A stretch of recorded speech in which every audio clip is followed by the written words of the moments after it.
some families drift apart. This one gets pulled back together the hard way. What looks manageable turns dangerous fast, and once the truth comes out, there's no clean way out. Stay till the end to see how it finally plays out. The film opens with chaos already in motion. A man is running through a busy marketplace, clearly under pressure and aware that he is being pursued. His focus is not on escape alone, but on completing one last obligation. Amid the crowd, he discreetly drops a small parcel into a mailbox. For a brief second, his tension eases, suggesting the delivery mattered more than his own safety. That relief disappears instantly when he steps onto the street and is struck by a speeding van. He dies on impact. This sudden and violent end becomes the trigger that pulls his estranged family back into the same story. As daylight breaks, attention shifts to James, the man's eldest son. James works at a military academy where he trains recruits in underwater breath control. His approach is strict and unforgiving. When the trainees fail to endure the exercise and give up early, James shows clear frustration and disappointment. Not long after, he receives devastating news. His father has died. James goes to identify the body but shows little outward emotion.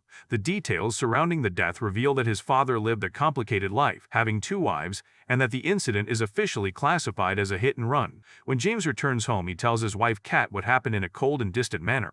Kat immediately suggests that his younger brother John should be informed. James resists the idea, explaining that he and John have been out of contact for 10 years, and that his relationship with their father meant nothing to him. Despite James's objections, Kat decides to reach out to John herself. John's life is far removed from his brother's. He is a police officer living in Oklahoma City. When he gets home, he is met with anger from his girlfriend Denny. She is upset because John keeps his emotions locked away and never truly communicates. John promises to change, but the conversation takes a painful turn when Denny reveals she is leaving him. To make matters worse, it is her birthday, and John completely forgot. Denny walks out, leaving John alone and emotionally drained. That same night, John drinks heavily in his room when his phone rings. Kat introduces herself as James's wife and tells him that his father has passed away. John is surprised, admitting that he did not even know his father was still alive, and he shows little concern. Kat invites him to attend the funeral the next day. John declines, but before the call ends, 2 men break into his room and seize him.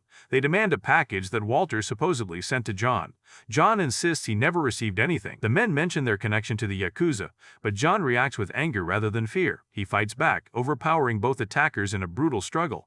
During the fight, several framed photographs are knocked to the floor. Among them are images of his mother's remains, items John clearly holds dear. The sight hits him deeply. In that moment, John realizes his father was involved in something far more serious than he ever imagined. Determined to uncover the truth, he decides to look into Walter's past. The following day, James gathers with his family, including his sister Rita. John arrives and meets everyone for the first time in years. The atmosphere is tense and uncomfortable. James and John share a strained relationship, shaped by different mothers and years of resentment. Despite the awkward reunion, it becomes clear that beneath the distance and hostility, James still cares deeply for his younger brother, a bond that will reveal itself as the story continues. At the funeral, both brothers begin to sense that something is not right. Several unfamiliar men linger around the service, watching closely rather than mourning. Given their father's past work as a private detective, James and John understand that Walter likely made many enemies over the years. The tension increases when the city's governor, Peter, steps forward to speak. He reveals that he and Walter were longtime friends and expresses genuine happiness at seeing the brothers together again after so many years. Later that evening, everyone gathers at the family home. Peter speaks highly of both James and John, praising their strength and character.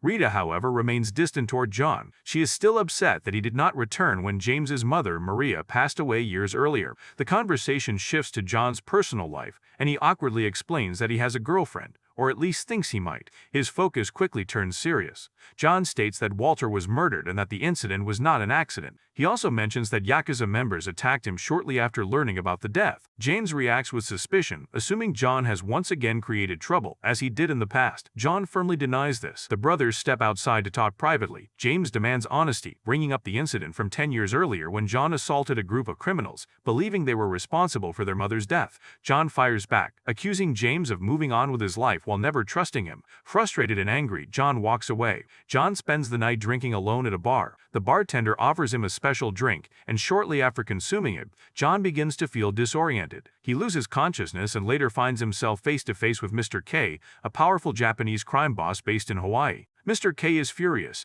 reminding John that years earlier he violently attacked his men under the false belief that they had killed his mother. Mr. K makes it clear that he was not responsible for her death and has no interest in John causing chaos again. He gives John 7 days to leave the island, threatening to kill him if he refuses. John initially stands his ground, but Mr. Sunbites K cuts his face as a warning. John finally backs down. The following day, James goes through Walter's personal belongings. He finds the keys to his father's office along with a list containing 12 strange codes. At the same time, John is already inside the office searching for answers, but he finds nothing immediately useful. While there, he catches someone else breaking in. John attacks the intruder and demands answers. The young man introduces himself as Ken and explains that he worked for Walter as a hacker, helping with private investigation work. When John asks about Walter's enemies, Ken replies that Walter had conflicts with many people across the city. John tells Ken that he is now working for him. Elsewhere, James revisits the scene of the accident. He notices a surveillance camera outside a nearby store and goes inside to request the footage. The shop owners refuse and begin to threaten him. James offers to pay, but they still decline. With no patience left, James physically overpowers them and takes control of the situation. Back at the office, John and Ken continue searching through Walter's things. John notices something unusual about a surfboard and inspects it more closely. Hidden inside is a detailed map that looks like plans for a large project, though its purpose remains unclear. Around the same time, Peter is delivering a public speech at City Hall about future development plans for Hawaii. Rita, who works as his assistant, is present. John contacts Rita and tells her about the map, explaining that Walter must have hidden it for a reason. Rita asks for the serial number, and John agrees to send it to her. James then arrives at the office, surprising John. James admits that John was right about their father all along. Together, they review footage from the hit and run. The video clearly shows that the van deliberately struck Walter. With this confirmation, both brothers realize that Walter was involved in something far more serious than they initially believed. They leave together, determined to uncover what kind of trouble their father was caught up in, knowing now that his death was planned and that powerful forces are already closing in. It becomes clear that the situation is far more dangerous than either brother expected. While driving home, they are suddenly ambushed by another vehicle. Armed attackers open fire without warning. John reacts immediately, jumping out and shooting back until the attacking car explodes. The blast destroys James's vehicle as well. James is furious about losing his car, but John points out that the attack would have killed him otherwise. They abandon the scene and make it home safely. Rita later contacts them with important information. She identifies the map as belonging to a businessman named Rico, a man with known ties to the Yakuza. Rico owns several high-end restaurants across Hawaii and had plans to build another one on the land shown in the blueprints. James studies the designs and realizes the truth. The plans are not for a restaurant but for a casino. Rita explains that casinos are illegal in Hawaii, meaning Rico cannot legally build it. She also mentions that Rico is hosting a fundraising event the following night. The brothers decide that crashing the event is their best move. Before the party, James and John visit the construction site tied to the map. They encounter a group of native Hawaiians protesting the development. One woman explains that the land has belonged to their people for generations, and that corrupt officials are trying to take it from them. She makes it clear that they will not back down and are willing to risk everything to protect it. The brothers are struck by her resolve. Shortly after, John receives a call. The police have discovered another body connected to the same truck used to kill Walter. John realizes someone is deliberately erasing evidence. The truck traces back to a motor company, raising more questions. Ken soon delivers good news. He has managed to get hired as part of the catering staff for Rico's fundraiser. This gives them direct access. That night, James and John enter the party disguised as servers. While moving through the crowd, John notices a woman and follows her. Her name is Tina. She recognizes John as Walter's son, and when John tells her that Walter is dead, she is visibly shaken. Tina reveals that she is Rico's wife. She explains that she hired Walter because she suspected Rico was having an affair. She asks John to meet her the next day at a hotel so she can share everything she knows. Elsewhere at the party, James notices a man named Tad using drugs openly. When James hears his last name, Motora, it immediately stands out. It matches the name of the motor company linked to the van that killed their father. Before James can react, security steps in. Both brothers are seized and taken to Rico. Rico demands to know why they are at his event and claims he has no idea who they are. When they tell him they are Walter's sons and that Walter is dead, Rico insists he hired Walter only to investigate his wife.